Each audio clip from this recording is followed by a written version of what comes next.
日本気象予報士会東海支部の私たちはメンバーです。よろしくお願いします。これからお天気豆知識講座をやらせていただきます。はい、じゃ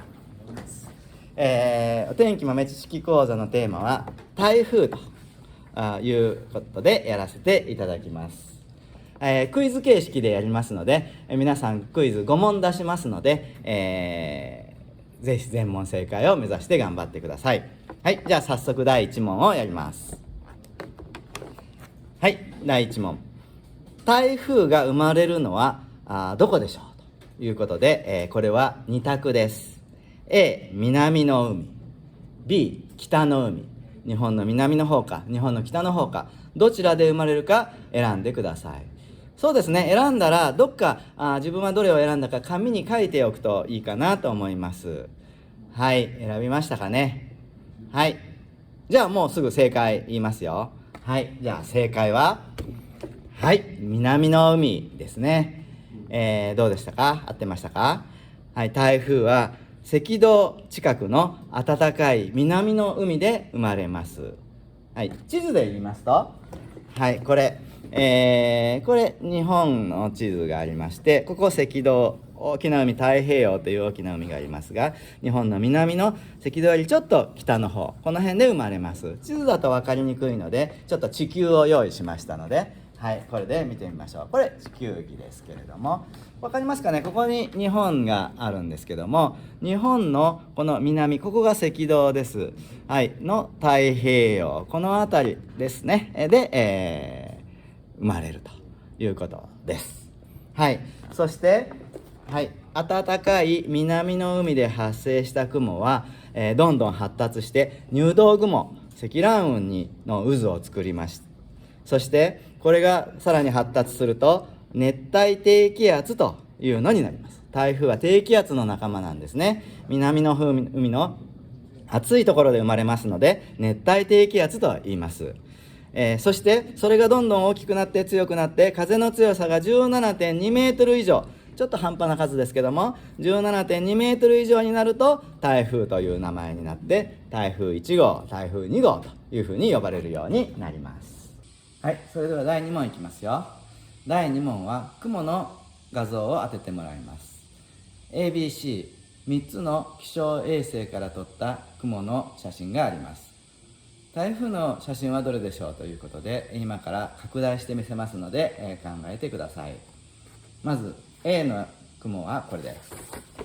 はい、ここに日本があるんですが、日本を大きく雲の帯が覆っています。これが A です。 B、 はい、 B はこれですね。日本はこれですけれども、海に細い筋状の雲がたくさん見えます。これが B です。はい、次は C。 はい、 C はこの日本の南に大きく丸い雲が見えます。さあ ABC どれでしょう？考えましたか？はい、じゃあ正解いきますよ。正解ははい、 C ですね。台風の雲は大きく渦を巻いているのが特徴です。そして発達した台風の中心には雲のない目があります。もう一度さっきの絵を見てみましょうかね。はい、これですね。ここに台風があるんですが、中心ちょっと見にくいですかね。雲がない目の部分があります。これもここに大きな目がありますよね。こう渦をすごく巻いているのがよくわかります、この台風は。で、ここちょっと日本がさっきのやつよりは小さいですけども、日本に比べてすごくでかいですよね。渦の大きさは強い台風だと1000キロにもなるということで、非常に大きいものもあります。でも、案外皆さん知らないんですけども、この台風の高さですね。雲の高さは10キロぐらい、雲ができるのは10キロぐらい、1万メートルぐらいまでなので、ここが1000キロに対して10キロですから、非常に薄っぺらい。ね、CD とか DVD とか皆さん知ってますかね。おせんべいみたいな、それぐらいの厚さしかないということなんですね。もっと分厚いと想像していた人もいたかもしれません。この狭い薄い中に、大きな強い風が吹いたり大雨がなったり、すごく、大変なことが起きているということですから、ちょっと不思議ですよね。はい、それではこれで第2問終わりです。次、第3問いきます。はい、第3問は、台風が日本に一番たくさん上陸するのは一体何月でしょうという問題です。ABC3 つから選んでください。A は7月、B は9月、そして C が11月と。これは3択です。さあ、何月に来そうですかね。はい、選びましたかね。じゃあもう答え言いますよ。いいですか？待ってって言ってももうやりますよ。いきますよ。はい、じゃあいきます。答えは、はい、B ですね。9月です。はい、日本に上陸する台風の数が、平均して多いのは9月ということになってます。はい、ちょっとグラフで見てみようと思うんですけれども、これ、30年間の平均で、何月に台風が起きたかということなんですけど、青いグラフは発生した数です。で、実は8月が発生数は一番多い。やっぱり一番暑い時、夏の暑い時に台風は発生しやすいんですけれども、緑が日本に近づいたもの、そしてこのオレンジ色が日本に上陸した台風なんですけど、接近したやつとかも8月かな、上陸した台風ってなると9月が一番多いということなんですね。だから8月に生まれても上陸しないのが結構あるということなんですよ。じゃあどういうふうにして上陸するかということなんですけども、ちょっとこの地図を見てください。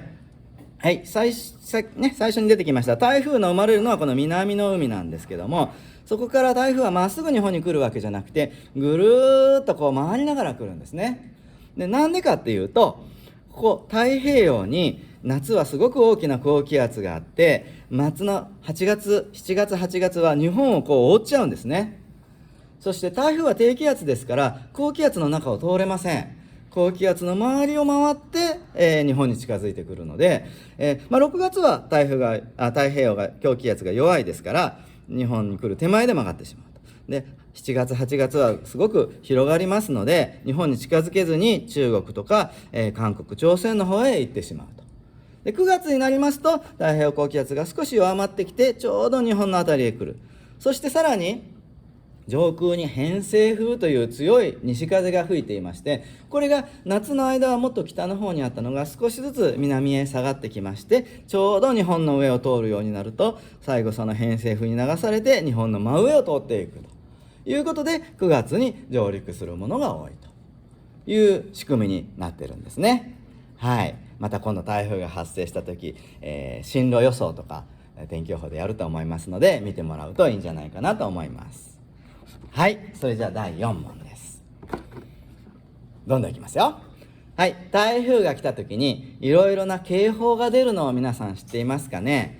台風が来た時に出る気象警報3つのうちどれが出るでしょうということで3つ挙げました。 A 大雨警報、 B 高潮警報。高潮警報は、知らない人もいるかもしれませんね。高潮警報。 C 暴風警報ね。3つのうちの、どれが出るでしょうという問題です。はい、ちょっとどっかに書いてください。どれかなというのを。はい、書きましたかね。もうすぐ正解いきますよ。はい、正解はなんと、はい、A と B と C と全部出るということですね。もちろん全部必ず出るわけではありません。それから岐阜県の皆さんは高潮警報というのは海がないと出ませんので、岐阜県には高潮警報は出ることはないんですけど、愛知や三重では高潮警報も出ることがあるということですね。はい、風が強いだけでなく大雨や高潮などの危険もあります。高潮というのは台風は気圧が低いので海の海水面が高くなる、上がってくるんですね。抑えられた海水が上に上がってくる。それから風で吹き寄せられるというのもあって、5メートルぐらい海の水の高さが高くなることもあって非常に危険です。今から62年前ですか、東海地方で大きな被害をもたらした伊勢湾台風というのは風や雨もすごく強かったんですけれども、やっぱり一番、死者が多く出たのは高潮が原因だというふうに、言われています。気をつけてください。はい、ただ皆さん、やっぱり興味があるのは暴風警報じゃないかなと思います。暴風警報が出ると学校が自動的に休みになるというところが多いんじゃないかなと思いますね。暴風警報ってどういう時に出るかということなんですけど、これは名古屋市の例なんですけども、平均風速が、陸上で20メートルを超すと予想される時に暴風警報が出るということになっています。ちなみに、三重県ですと津屋四日市も名古屋と同じ20メートルです。岐阜は、ちょっと普段から風があまり強く吹かないので、ちょっと強い風が吹いただけでも危ないということだと思いますが、17メートルでも暴風警報が出るということで、これは地区や県とかによって変わりますので、これも気象庁のホームページで調べることができます。興味があったら一度自分の市はどれぐらいで暴風警報になるのか調べてみるといいんじゃないかなと思います。ただ20メートルと言われてもね、どんな風かというのがなかなかわからないんじゃないかなと思います。はい、これが台風の風の強さをどんな感じかというのを表にまとめたものです。先ほど言いました風速 17.2 以上が台風ということで、岐阜市では、これでも暴風警報が出るんですけども、名古屋とか、津の方は20にならないと暴風警報が出ないと、非常に強い風ということですね。はい、で、風速20メートルがどれぐらいかということで、ちょっとイラスト入りのものを見つけましたので、こちらで見てみましょう。はい、風速20メートルになりますと、屋根の瓦が剥がれて、飛んでいってしまう。シャッターや看板がガタガタ鳴って飛んでいくこともある。それから、風に向かって歩けない。じゃあ風の反対向きなら歩けるかというと、逆に危なくて転んでしまう人もいる。大人でも危ないわけですから、子供はね、やはり暴風警報が出たら外に出るのはやめた方がいいと思います。はい、じゃあ最終問題です。第5問。台風の仲間でないものが3つのうち1つだけあります。どれでしょうというのが最終問題です。聞いたことありますかね。A、サイクロン。サイクロンってなんかそういう掃除機がありますよね。サイクロン。B、トルネード。これも聞いたことあるんじゃないですかね。トルネード。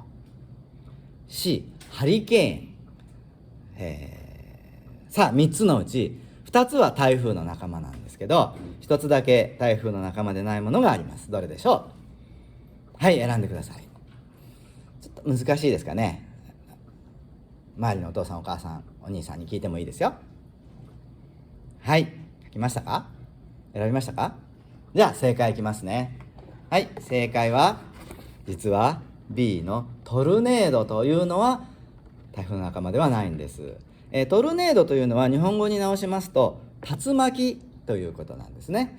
で、竜巻も確かに渦を巻きますし風も強いんですけれども、台風に比べると規模がすごく小さいということと、台風は南の海という話をしましたが、陸の上でも竜巻は発生するということで、ちょっと仲間からは外れるんですね。それに対してサイクロンとハリケーンはどちらも台風と全く同じ現象です。じゃあなぜ名前が違うのかということなんですけれども、はい、実は発生する地域によっていろいろ名前が違うということなんですね。